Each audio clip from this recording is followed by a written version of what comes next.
మహబూబ్ నగర్ మాగనూరు స్కూల్కి అసలు ఏమైంది? ఫుడ్ పాయిజన్ ఘటనలు వరుసగా జరుగుతున్నాయి. నిన్న మధ్యాహ్న భోజనం తిని కూడా అస్వస్థకు గురయ్యారు కొంతమంది విద్యార్థులు. తాజా ఫుడ్ పాయిజన్తో మళ్లీ కలకలం రేగింది అక్కడ. దీంతో వెంటనే మక్తల్ ప్రభుత్వ ఆసుపత్రికి విద్యార్థుల్ని చేర్పించి చికిత్స అందిస్తున్నారు.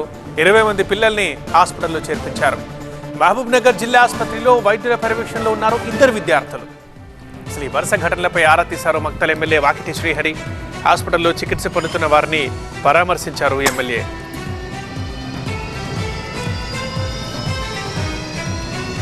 హాస్పిటల్లో చికిత్స పొందుతున్న వారిని పరామర్శించారు మక్తల్ ఎమ్మెల్యే వాకిటి శ్రీహరి. వరుస ఘటనలకి కారణం ఏంటి, వీటికి సంబంధించి ఎమ్మెల్యే శ్రీహరి ఏమంటున్నారు? మా కరెస్పాండెంట్ శివకుమార్ డీటెయిల్స్ అందిస్తారు. సార్ చెప్పండి, వరుసగా ఈ మాగనూరు జెడ్పీ పాఠశాలలో ఈ మధ్యాహ్న భోజనం తిని అస్వస్థకు గురవుతున్నటువంటి ఈ ఘటనలు పెరిగిపోతున్నాయి. దీనికి సంబంధించి అసలు ఏం జరుగుతూ ఉన్నట్టు? ఫ్రాంక్ చెప్పాలంటే మొన్న 3 days బ్యాక్ జరిగిన సంఘటన ఇది. అప్పటికే అదివరకే 3 సార్లు 4 సార్లు అయి ఉండే. మొన్న చాలా స్ట్రిక్ట్గా ఈ ఇన్సిడెంట్ జరిగిన తర్వాత వంట చేసే వాళ్ళను, దాంతోపాటు ప్రిన్సిపాల్ గారిని, వైస్ ప్రిన్సిపాల్ గారిని కూడా రిమూవ్ చేయడం జరిగింది. ఒక హాస్టల్ ఉంటుంది, ఆ హాస్టల్ మేనేజ్మెంట్తోన ఎంఆర్ఓ గారి పర్యవేక్షణలో ఫుడ్ ఏర్పాటు చేసాం. ఒక 1 week వరకు చేసుకొని తర్వాత ఎవరికి ఇవ్వాలా, బెటర్ ఎవరు చేస్తారో ఇద్దాం అనుకున్నాం. కానీ వామిటింగ్ సెన్సేషన్ ఉందని చెప్పేసి మళ్ళీ రావడం చెప్పింది. సెక్రటరీలో స్పెషల్ సిఎస్ గారితో మీటింగ్లో ఉంటే నాకు తెలియగానే హుటాహుటిగా బయలుదేరి రావడం జరిగింది. ఐ థింక్ నేను అనుకుంటున్నాను, మరి పప్పు బాగాలేదా లేదా ఏం బాగాలేదా, నేను జనరల్గా ఇంకో కోణం కూడా చూస్తూ ఉన్నా. యాక్చువల్గా ఎంఆర్ఓ గారు కూడా భోంచేశారు, ఈవెన్ మా ప్రెస్ సోదరులు కూడా భోంచేశారు. దాదాపు 450 మంది పిల్లలు భోంచేశారు.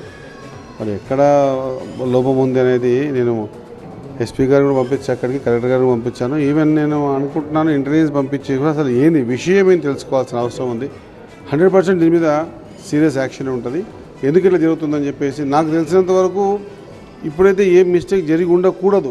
ఎందుకంటే compulsory midday 1 hour before MRO అక్కడ కూర్చున్నారు. వంట అంతా చేయించి తాను కూడా తిని, ప్రెస్ సోదరులు అక్కడ వస్తే వాళ్ళని కూడా తినిపించి చేసిన తర్వాత కూడా ఇట్లా జరిగిందంటే అసలు ఏం జరుగుతుందో తెలుసుకోవడానికి కొంత టైం పడుతుంది. ముఖ్యంగా మధ్యాహ్న భోజనానికి వస్తున్నటువంటి సరుకులకు సంబంధించి కొంత ఆరోపణలు ఉన్నాయి. ముఖ్యంగా బియ్యానికి సంబంధించి పురుగులు వస్తున్నాయి, అలాగే పప్పు దినుసులు కావచ్చు, ఇతర సరుకులకు సంబంధించి కూడా నాణ్యత లోపించిందనేటువంటి ఆరోపణలు కూడా వెలుగుతున్నాయి. దీనికి సంబంధించి మీరేం చెప్తారు?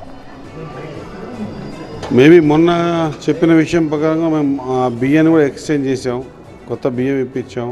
ఈరోజు కొత్త బియ్యంతో పాటు మిగతా సరుకులన్నీ కూడా అన్నీ కూడా ఫ్రెష్గానే ఉన్నాయి. గతంలో ఒక 3-4 times ఇన్సిడెంట్ జరిగినప్పుడు దీన్ని కట్టడి చేసేది ఉండే.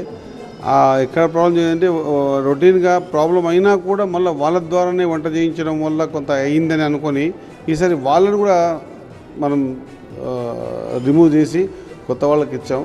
మరి ఎందుకు జరిగిందనేది స్పష్టంగా నాకు తెలిసినంత వరకు అక్కడ ఇప్పుడు మేము ఇచ్చిన మెటీరియల్ ప్రకారంగా కానీ దేని ప్రకారం కూడా ఇబ్బంది అయితే తలెత్తకూడదు. ఎందుకు ఖచ్చితంగా నేనే ఎంక్వైరీ చేయమని చెప్పేసి ఎస్పీ గారు చెప్పాను. కెమెరా పర్సన్ అంజితో, శివకుమార్, TV9 మహబూబ్ నగర్ జిల్లా నుంచి.